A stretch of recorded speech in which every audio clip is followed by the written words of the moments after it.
こんにちは、えもこです。今回は画面が綺麗すぎる 4K 有機 EL の液晶ペンタブレット XP ペンアーティストウルトラ16をレビューします。有機 EL は普通の液晶よりも画面が綺麗で高性能な iPad Pro にも使われていますが、この液タブは画面が 4K の有機 EL で iPad Pro みたいに画面のすごく綺麗な液タブになります。私は iPad Pro と液タブを両方使っていますが、それぞれに悩ましいところがあって、 iPad Pro は画面が有機 EL ですごく綺麗だけど、ペンが充電式で重たかったり、画面が液タブよりも小さくて作業しにくかったりするし、逆に液タブは大きくて作業しやすいけどタッチ操作できなかったり、 iPad Pro の綺麗な画面を見た後だと少し物足りなかったりするのですが、この液タブは画面が13インチの iPad Pro よりも大きな16インチの有機 EL で、ペンが充電不要で軽く iPad みたいにタッチ操作もできて、液タブと iPad Pro のいいとこ取りをしたようなかなり使いやすそうな液タブなので、今回は普通の液タブと比べてどれくらい画面が綺麗なのか、同じ有機 EL の iPad Pro とも比べながらいいところや気になるところを詳しくレビューしてみます。この液タブは XP ペンの20周年記念モデルでかなり力を入れているみたいなので使うのが楽しみです。それでは早速開封していきましょう。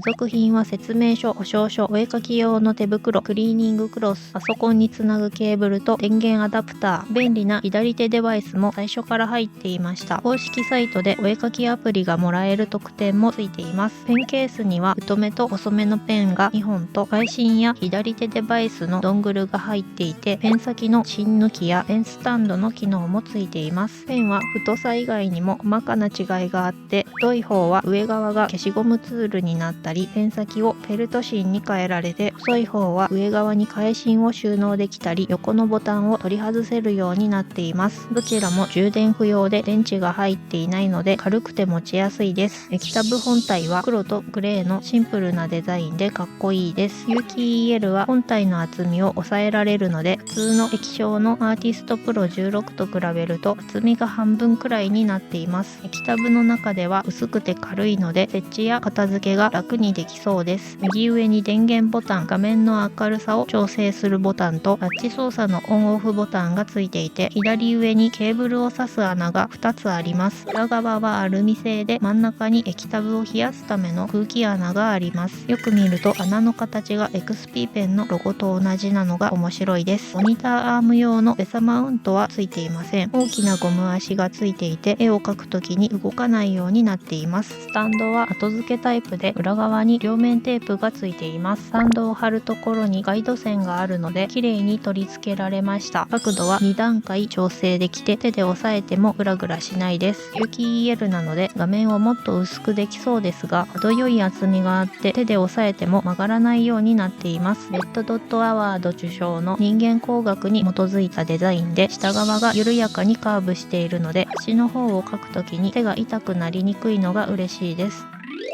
それでは実際に使ってみます。この液タブはパソコンや一部の Android スマホにつないで使うので、付属の USB-C ケーブルでパソコンとつなぎます。パソコンの USB が映像出力に対応していれば、ケーブル1本で簡単につなげます。電力不足で画面がちゃんと映らないときは、隣の穴に電源ケーブルもつなぎます。パソコンに USB-C がない場合は HDMI と USB でつなぎます。HDMI ケーブルの方は途中に電源ケーブルをつなげるので、液タブ側はケーブル1本でいいのが嬉しいです。ケーブルを挿すところが左隅にあるので、机の上の配線がすっきりしていい感じです。液タブをつないだら公式サイトから設定アプリをインストールします。他の液タブのアプリが入っているとちゃんと動かないことがあるので、古いアプリは先に消しておきます。設定アプリではペンの書き心地や左手デバイスの設定、タッチ操作できる範囲などを細かく設定できます。太いペンと細いペンの書き心地を別々に設定できて、用途に合わせて書き心地を変えられるのが嬉しいです。強めに書いても筆圧のメーターが振り切れないので、筆圧が強めな人でも書きやすそうです。ペン先とカーソルがずれて見えるときはキャリブレーションで調整できます。画面の明るさやコントラスト、カラープロファイルも設定アプリで簡単に変えられるようになっています。画面の表示がおかしいときは、パソコンのディスプレイ設定で表示画面を拡張にして、拡大縮小を200から300 100% にすると見やすくなります。画面サイズは 15.6 インチ、比率は16対9で A4 用紙や13インチの iPad Pro を横に広げたようなサイズ感です。画面がアンチグレア加工されていて、周りのものが映り込まないのでお絵描きに集中できそうです。表面がさらっとしていてペンも動かしやすいです。画面の見え方はアンチグレアフィルムを貼った iPad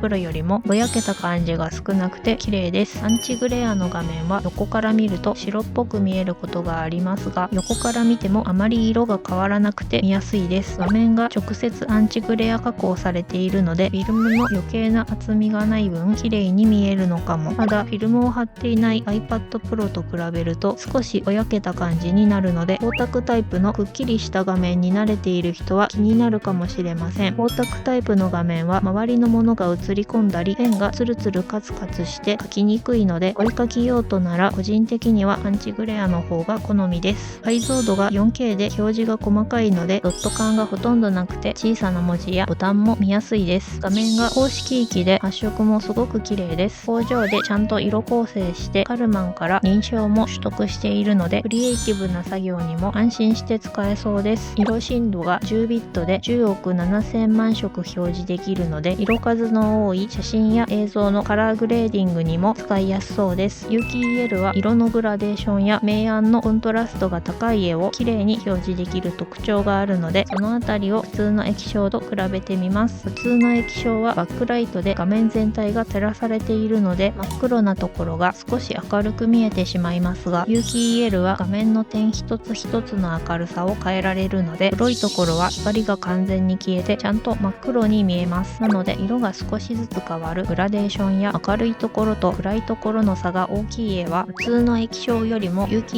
EL の方が綺麗に見えると思います。リフレッシュレートは普通の液タブと同じ 60Hz なので、画面を早く動かした時は 120Hz の iPad Pro の方が残像が少なくてスムーズに見えますが、応答速度が速くて表示の切り替わりが早いので、線を引いた時やキャンバスを動かした時の遅延や残像も気になりませんでした。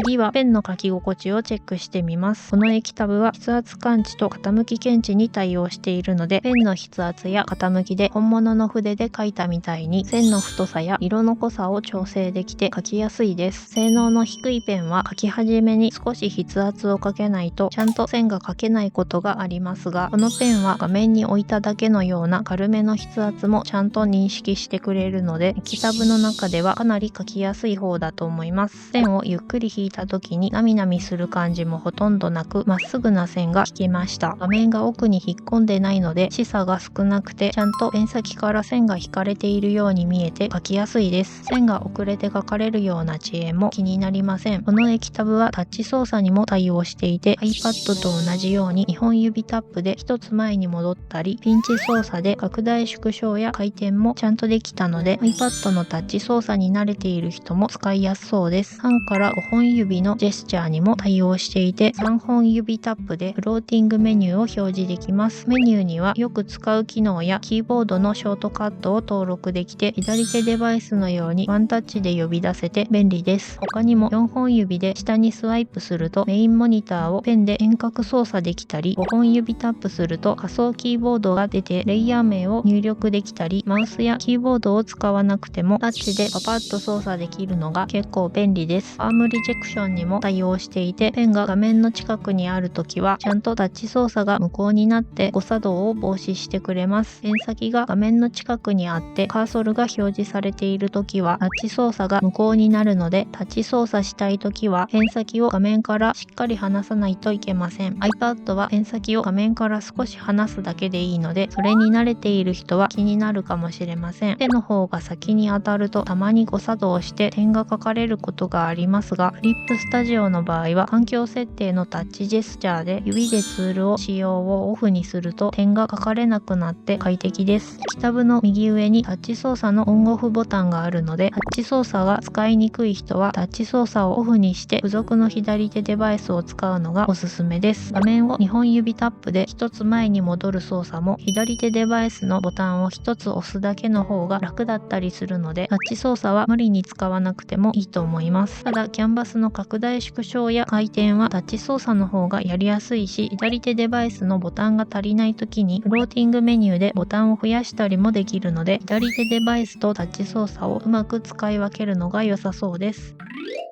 ここからはイラストメイキングをご覧いただきながら、この液タブのいいところ、気になるところを話します。いいところは画面が大きくて綺麗なところです。画面が有機 EL になったおかげで、パソコンでも iPad Pro と同じくらい綺麗な画面でお絵描きできるのが嬉しいです。絵を描くときは画面が大きい方が描きやすいけど、iPad は13インチまでしか選べなくて、お絵描きアプリのツールを表示すると、実際にお絵描きできるエリアはもっと狭くなってしまいますが、この液タブは iPad Pro 13インチを横に大きくしたような感じなので、ツールを表示しても描画エリアが狭くなったような感じがあまりなくて描きやすかったです。本体に冷却ファンがついていないので、動作音が静かなのも良かったです。画面の発熱は長時間作業するとほんのり暖かくなるので、夏場は気になるかもしれません。手が当たる右端の方はあまり熱くなりませんが、ケーブルがつながっている左上が暖かくなりやすいので、そのあたりを触ると気になるかもしれません。画面が大きすぎず小さすぎずちょうどいい大きさで、薄くて軽いので使わない時にさっとしまえて、使いたい時にケーブル1本で簡単に使えるところは手軽でいいなと思います。次に気になるところですが、たまにタッチ操作が誤作動するところです。お絵描きアプリ以外で普通にタッチ操作するときは気にならないのですが、ペンを持った手を画面に置いた時にたまにダブルタップ判定されてキャンバスが動くことがあるのが気になりました。これは液タブの問題というよりは Windows の問題だと思いますが、 iPad は指で操作しやすく作られているので自然にタッチ操作できるけど、 Windows はマウスとキーボードで操作しやすく作られているので、タッチ操作の処理はちょっと苦手みたいです。ただこのあたりはちゃんと対策されていて、設定アプリでタッチ操作できる範囲を変えられるので、試しに画面右半分のタッチ操作を無効にしてみましたが、右手を画面につけながら書いても誤作動しないし、左手は普通にタッチ操作できるのでかなり使いやすくなりました。右半分をタッチできなくすると仮想キーボードの右側が使えなくなるので、仮想キーボードは小さくして左側に表示すると良さそうです。レビューしているのが発売前で、設定アプリがちゃんとこの液タブに対応してないからなのか、設定したタッチ範囲がたまに消えてしまうので、今後のドライバーアップデートで設定が保存されると嬉しいです。今まで液タブのタッチ操作は誤作動が気になってあまり使ってませんでしたが、タッチ範囲を指定できるおかげで誤作動しなくなってとても使いやすかったです。有機 EL は画面が綺麗だけど欠点もあって、長時間同じ絵を表示すると焼き付きが発生しやすいので、使わない時はちゃんとスリープしたり焼き付きを防止するスクリーンセーバーを設定すると良さそうです。この液タブに向いている人はペンの書き心地だけでなく画面の綺麗さにもこだわりたい人に良さそうな液タブだと思います。有機 EL の液タブは普通の液タブよりも画面が綺麗な分価格も割高で15から20万円くらいしていましたが、この液タブは16インチの有機 EL の液タブの中だと多分一番安くて13万円くらいで買えるので、画面が綺麗な有機 EL の液タブを安く買いたい人にはとてもコスパの高い液タブだと思います。 iPad Pro と液タブのいいとこ取りをしたような使いやすい液タブだと思うので、よかったら参考にしてみてください。XPペンの液タブはお店でお試しできるので、気になる人はお店で使ってみてください。このチャンネルではおすすめのガジェットやお絵描き関連の動画を投稿しています。この動画が参考になった人はチャンネル登録や高評価、コメントなどしてもらえると動画を作る励みになるのでよろしくお願いします。ご視聴ありがとうございました。